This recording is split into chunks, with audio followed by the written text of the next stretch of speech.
Economics की book का chapter 3 poverty as a challenge. तो पॉवर्टी का मतलब होता है गरीबी।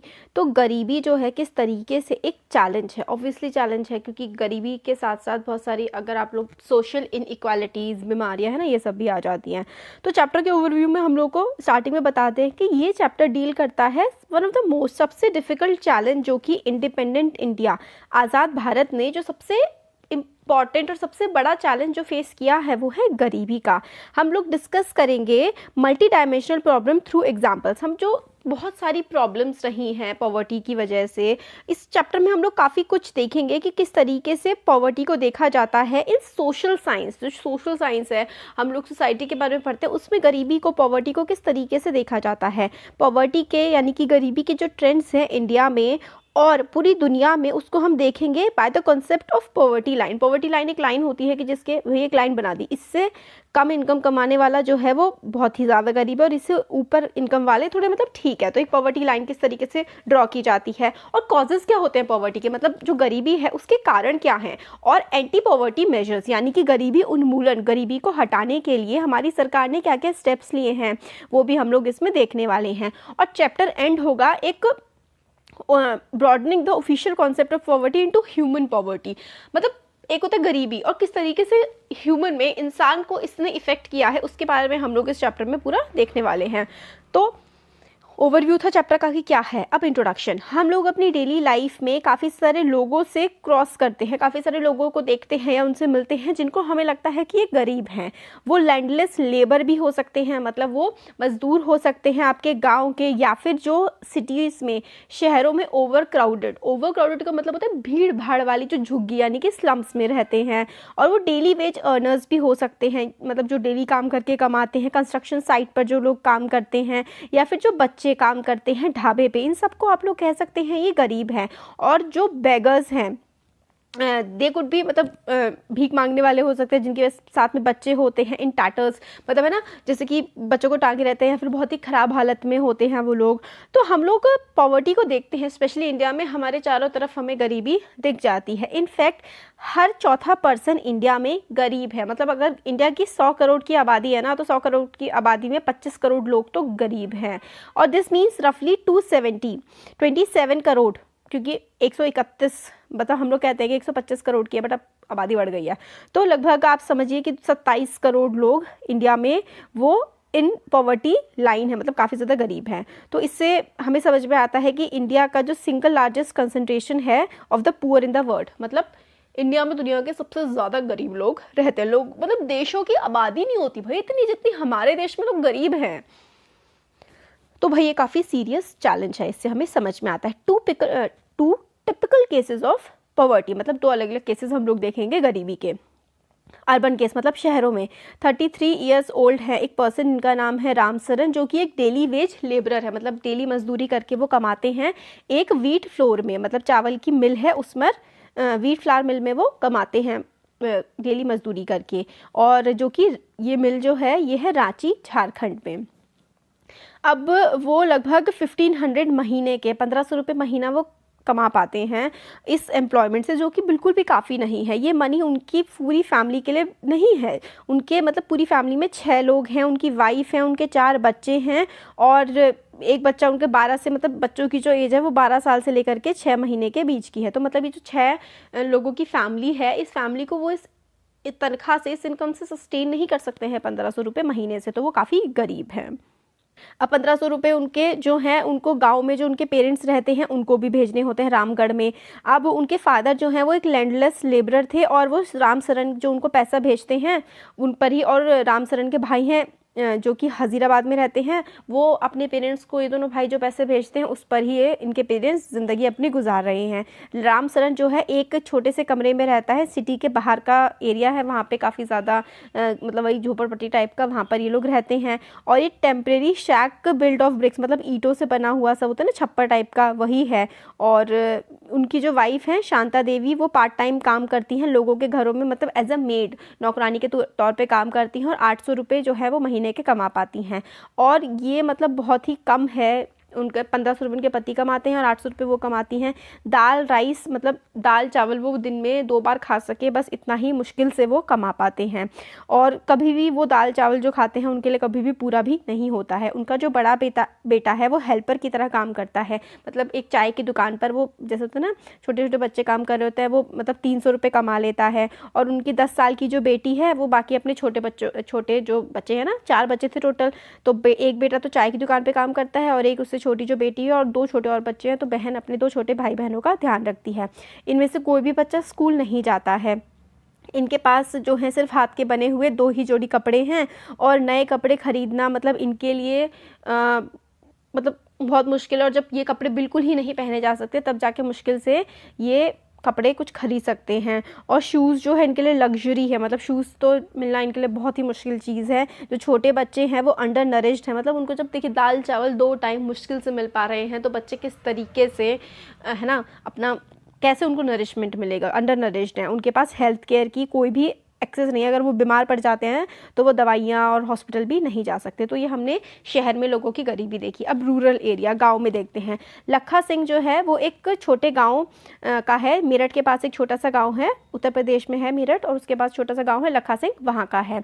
उसकी फैमिली के पास कोई भी ज़मीन नहीं है, तो वो ऑड जॉब्स मतलब ऐसे छोटे मोटे काम जो है वो बड़े फार्मर्स के वहाँ पर कर लेते हैं। वर्क इतना इराटिक है, इतना कम है और इनकम भी बहुत ही कम होती है। कई बार उसको मतलब 50 रुपये मिलते हैं मुश्किल से, जब पूरे दिन वो काम करता है उसके बाद उसे मुश्किल से 50 रुपये मिल पाते हैं।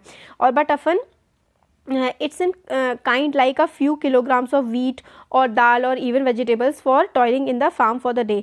तो ज़्यादातर वो पैसे भी नहीं मिलते उसको, सिर्फ दाल चावल सब्जी वगैरह कुछ मिल जाती है पूरे दिन काम करने के बाद। फैमिली जो है वो 8 लोगों की है। वो मतलब always manage 2 square meals a day, मतलब कैन नॉट ऑलवेज मैनेज। तो हमेशा आप देखिए उनकी जो फैमिली है 8 लोगों की, वो 2 टाइम की रोटी भी उनको मुश्किल से मिल पाती है, कई बार तो वो भी नहीं मिल पाती। लखा जो है वो एक कच्चे घर में रहता है विलेज के बाहर। और विमेन जो है फैमिली की वो चॉपर, वो जो होता है ना फॉडर, जो गाय भैंस खाती है ना उसको फॉडर कहते हैं, जो चारा वगैरह होता है वो काटती हैं और फायरवुड लकड़ियाँ इकट्ठा करके लेकर के आती हैं ताकि खाना बनाया जा सके। और उसके फादर जो हैं वो टीबी के पेशेंट हैं और टीबी के पेशेंट थे और 2 साल पहले उनकी डेथ हो गई क्योंकि मेडिकेशन की तो उनके पास पैसे थे नहीं। उनकी मदर जो है, अब उनकी मदर को भी सेम डिज़ीज़ है और उनकी जो लाइफ है वो भी ऐसी ही हो सकता है एक दिन ख़त्म हो जाए, क्योंकि टीबी मतलब बीमारी ऐसी है और उसकी दवाई के पैसे इन लोगों के पास नहीं हैं।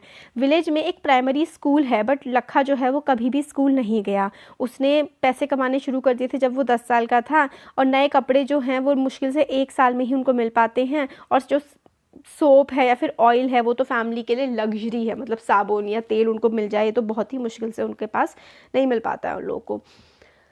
तो हमें यहाँ पे दिखता है study the above cases of poverty. तो ये जो केसेस हमने पॉवर्टी के देखे कि इश्यूज़ क्या क्या हैं, भाई किस तरीके से आप कहेंगे कि कोई इंसान गरीब है या कोई पैसा क्यों नहीं कमा पाता है।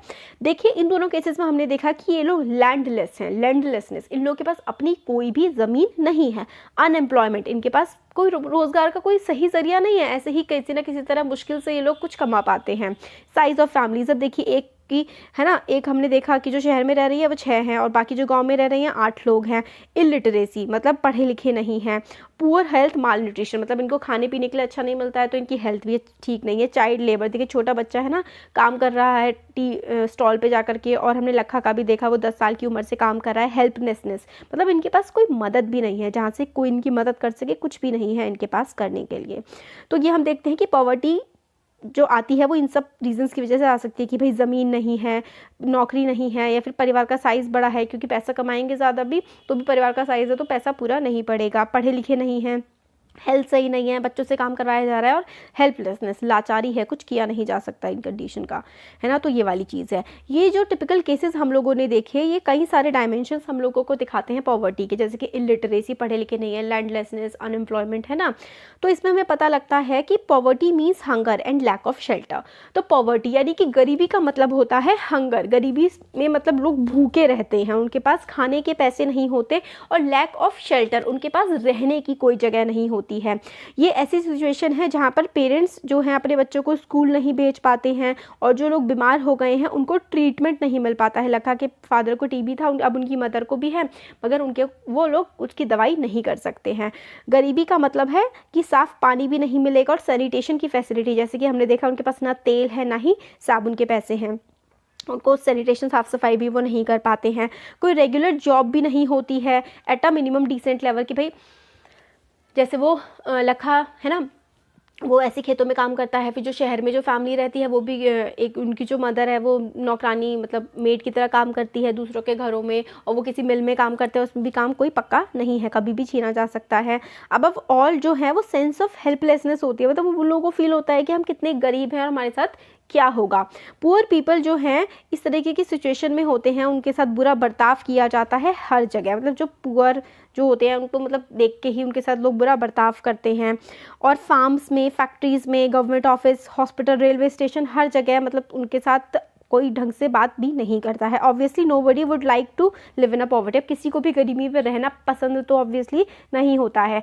तो सबसे बड़ा चैलेंज जो है इंडिपेंडेंट इंडिया का वो है कि इतने मिलियंस, इतने हज़ारों, इवन करोड़ों लोगों को ये एब्जेक्ट पॉवर्टी मतलब जहाँ से इंसान खुद से ऊपर उठ ही नहीं पाता है, इस एब्जेक्ट इतनी बुरी जो गरीबी की हालत है, इससे हमारे देश को किस तरीके से बाहर निकाला जाए।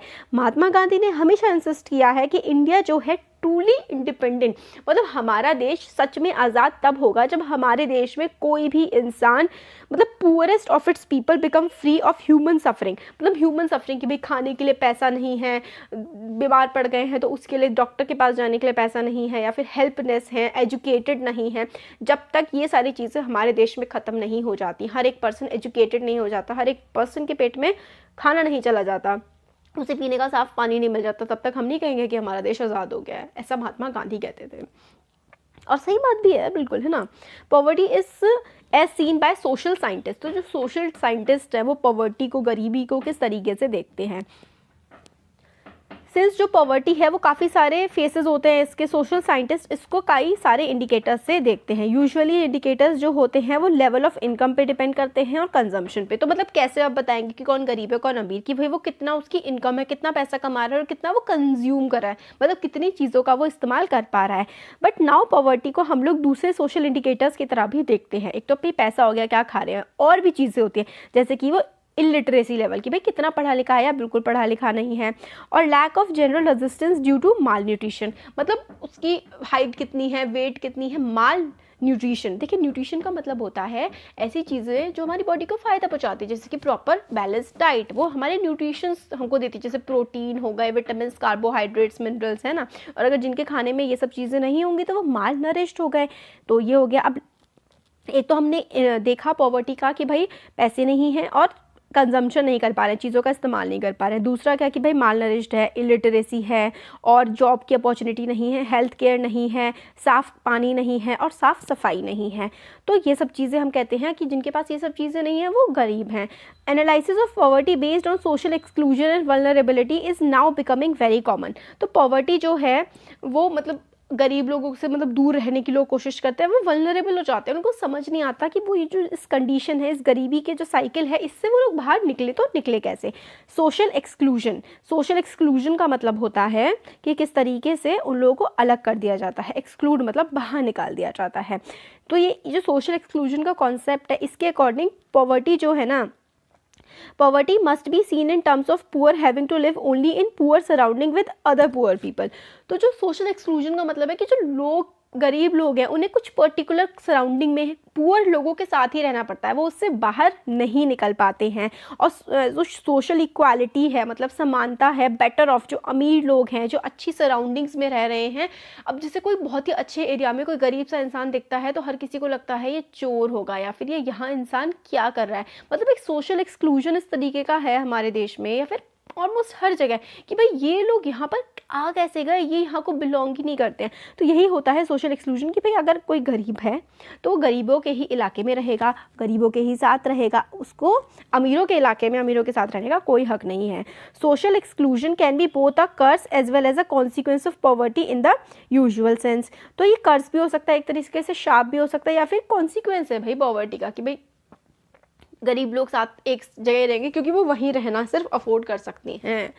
ब्रॉडली ये एक प्रोसेस होता है सोशल एक्सक्लूजन, जिसमें इंडिविजुअल्स या फिर ग्रुप जो है वो कुछ फैसिलिटीज़ से वंचित हो जाते हैं, कुछ फ़ायदों से या फिर कुछ अपॉर्चुनिटी, कुछ अवसरों से वंचित हो जाते हैं कि भाई वो अपनी लाइफ की सिचुएशन सुधार पाएँ या फिर चीज़ों को, अपनी लाइफ को एंजॉय कर पाएँ। टिपिकल एग्जांपल है the working of the caste system in India. Caste system जैसे कि जिसमें जो एक पर्टिकुलर कास्ट का है भाई उसको इतनी ही अपॉर्चुनिटी हैं। वो पहले ज़माने में कि जो SC ST है ना हैं वो पढ़ ही नहीं सकते, वो जो काम कर रहे हैं उसके अलावा कोई और काम कर ही नहीं सकते। तो ये सोशल एक्सक्लूजन का ये तो है कि आप वहीं पर हो, आपके पास कोई अपॉर्चुनिटी नहीं है, आप यहाँ से बाहर नहीं निकल सकते हो। Social exclusion may lead to but can cause more damage than having a very low income. तो सिर्फ सोशल एक्सक्लूजन जो सिर्फ पैसा कम ही नहीं कि मतलब पैसा कम है तो सोशल एक्सक्लूजन है, भाई इंसान के दिमाग पर, उसकी हेल्थ पर, उसकी पूरी लाइफ पर इस चीज़ का बहुत बड़ा असर पड़ता है। आप देखिए, सपोज करिए कुछ बच्चे ऐसे होते हैं क्लास के जिनसे कोई बात करना पसंद नहीं करता है, तो हमें लगता है छी वो गंदा है या किसी भी वजह से, बट उस इंसान पे क्या बीत रही होती है, उसको कैसा फील हो रहा होता है जब उसका कोई फ्रेंड नहीं होता है, उससे कोई बात नहीं करता है। तो वो भी एक सोशल एक्सक्लूजन का एग्जाम्पल है, हमें ऐसा किसी के भी साथ नहीं करना चाहिए। अब आता है vulnerability. Vulnerability to poverty is a measure which describe the greater probability of certain communities जैसे बैकवर्ड क्लास या फिर इंडिविजुअल जैसे कि विडो या फिर फिजिकल हैंडीकैप ऑफ बिकमिंग और remaining poor in the coming years. तो वल्नरेबिलिटी का मतलब होता है कि पॉवर्टी का ऐसा मेजर कि देखिए आज वो इंसान पुअर है तो आने वाले समय में भी वो गरीब ही रहेगा। जैसे कि जो बैकवर्ड कम्युनिटी या फिर बैकवर्ड कास्ट के लोग हैं या फिर कोई हैंडीकैप जैसे कि कोई डिसेबल पर्सन है या फिर कोई जो कोई औरत है जैसे विधवा हो गई है या फिर कोई पढ़े लिखे नहीं है जिनके पास ज़मीन नहीं है या फिर कोई बीमार है, तो हमें मतलब ये प्रोबेबिलिटी दिखती है कि अगर आज वो गरीब है तो फ्यूचर में भी उनके गरीब ही रहने की संभावनाएं ज़्यादा होती हैं क्योंकि उनके पास ज़्यादा कुछ करने के लिए नहीं होता है। Vulnerability is determined by the option available to different communities for finding an alternative living. तो वल्नरेबिलिटी को हम लोग ऐसे डिटरमाइन करते हैं कि भाई आपके पास क्या कोई ऑप्शन है कि आप कोई और काम कर सकते हैं या फिर आप और कोई पढ़ाई लिखाई कर सकते हैं या फिर अपनी हेल्थ को या फिर जॉब अपॉर्चुनिटीज़ कुछ आपके पास आ सकती हैं क्या। फर्दर हम लोग डिटरमाइन करते हैं वल्नरेबिलिटी को कि भाई कितना रिस्क है, और जैसे कि अर्थक्वेक आ गई, जैसे भूकंप आ गया, सुनामी आ गई या आतंकवादी का हमला हो गया, उसके बाद कोई कम्युनिटी अगर गरीब हो जाती है तो उससे कितने टाइम में वो बाहर उभर पाएगी। तो यही होती है वल्नरेबिलिटी। जिनके पास पैसा है वो तो आसानी से उन चीज़ों से उभर जाते हैं, बट जिनके पास पैसा नहीं है वो तो और भी ज़्यादा गरीब हो जाते हैं। तो यही होती है भाई कौन कितना वल्नरेबल है किस चीज़ से।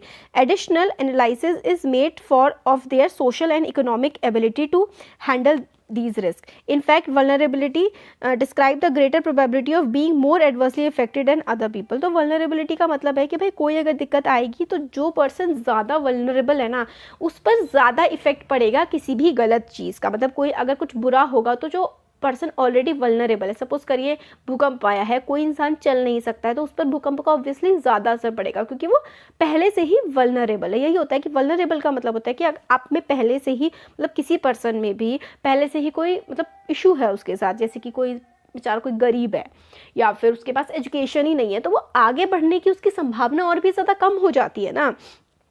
इसलिए पढ़ा करिए। देखिए, in fact vulnerability describe the greater probability of being more adversely affected than the poor people when bad times come for everybody whether a flood और अर्थक्वेक और simply a fall in the availability of job. तो देखिए jobs कम होंगी तो किनको मिलेगी, जो लोग बहुत ज़्यादा अच्छे होंगे, है ना, जो बहुत ज़्यादा अच्छे से अपना काम करते होंगे उनकी संभावना ज़्यादा बढ़ेगी ना जॉब की। तो वो यही बात है कि इसलिए जो लोग पहले से वल्नरेबल होते हैं ना उनकी और ज़्यादा वल्नरेबिलिटी की प्रॉब्लम ज़्यादा होती है उनके साथ। अब हम लोग यहाँ पे देखते हैं कहाँ गया ये पॉवर्टी लाइन। तो ये पॉवर्टी लाइन क्या होती है, या फिर हम लोग देखिए 80 मिनट्स की हो गई है वीडियो, है ना। अब नेक्स्ट वीडियो में हम लोग देखेंगे पॉवर्टी लाइन, पॉवर्टी एस्टिमेट्स, है ना, वल्नरेबल ग्रुप्स कौन कौन से होते हैं। देखिए वल्नरेबल ग्रुप्स में आप SC ST विमेन, है ना, और फिर उसके बाद हैंडीकैप पीपल या फिर विडोज जो हो जाती हैं, चाइल्ड हो गए, एल्डरली पीपल, ये सारे के सारे वल्नरेबल ग्रुप्स होते हैं। ये वल्नरेबल ग्रुप्स के बारे में, और फिर उसके बाद इंटरस्टेट डिस्पैरिटीज़, अलग अलग प्रदेशों में किस तरीके से भिन्नताएं हैं और पूरे दुनिया में किस तरीके से क्या क्या है वो हम लोग आगे वाले वीडियोज़ में इसमें देखेंगे। पॉवर्टी के कारण क्या क्या होते हैं वैसे तो हम लोगों ने बहुत सारे देख ही लिए हैं, है ना। तो आगे आने वाले एक वीडियो या फिर 2 वीडियो ज़्यादा साथ और बनेंगे और फिर हमारा चैप्टर हो जाएगा कंप्लीट। काफ़ी इंपॉर्टेंट चैप्टर है, थोड़ा टाइम इसलिए लगा मेरे को क्योंकि समझाना बहुत ज़्यादा है ताकि आपको कॉन्सेप्ट अच्छे से समझ में आए, क्योंकि आपके 10th क्लास में भी इस्तेमाल होंगे और इवन लाइफ में बहुत ज़्यादा इस्तेमाल होते हैं ये सारी की सारी चीज़ें। तो कैसा लगा वीडियो ज़रूर बताइए।